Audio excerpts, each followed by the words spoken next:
Next ఇప్పుడే సమాసం ప్రకారము సమాసాలు అనేది పాఠ్య పుస్తకం ప్రకారం చూసుకుంటే అర్థవంతమైన పదములు కలిసి అర్థవంతములైన పదములు కలిసి కొత్త పదాన్ని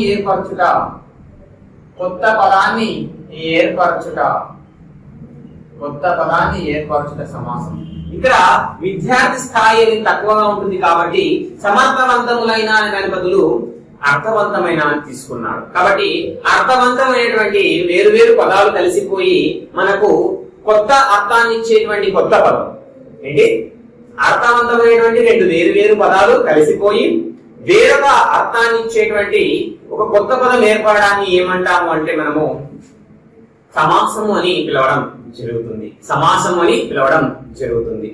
ఉదాహరణకు చూసుకుంటే మనకు రాజు, భటుడు.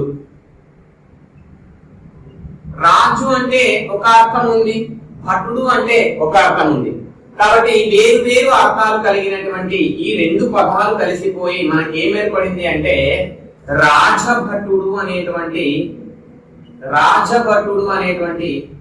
వేరొక అర్థం కలిగిన కొత్త పదం అనేది ఏర్పడడం జరిగింది. ఓకే, భటుడు అంటే రక్షించేవాడు, రాజు అంటే పరిపాలించేవాడు. రాజభటుడు అంటే ఇక్కడ రాజుకు సంబంధించి రక్షించే భటుడు అంటే సాధారణంగా రక్షించే భటుడు కాదు. భటుడు అంటే రక్షణ కల్పించేవాడు, రాజు అంటే పరిపాలించేవాడు. రాజభటుడు అంటే రాజు సమక్షంలో రక్షణను కల్పించేవాడు. అంటే సాధారణంగా రక్షించేవాడు కాస్త ఎలా అయిపోయిందంటే రాజు చేత రాజు యొక్క సమక్షంలో అందరినీ రక్షించడానికి ఉన్నటువంటి వ్యక్తి అని అర్థం మారిపోయింది. కాబట్టి ఈ విధంగా రెండు అర్థవంతమైనటువంటి వేరు వేరు పదాలు కలిసిపోయి ఒక కొత్త పదాన్ని ఏర్పాటు చేయడాన్ని ఏమంటాము అంటే సమాసము అని పిలవడం జరుగుతుంది.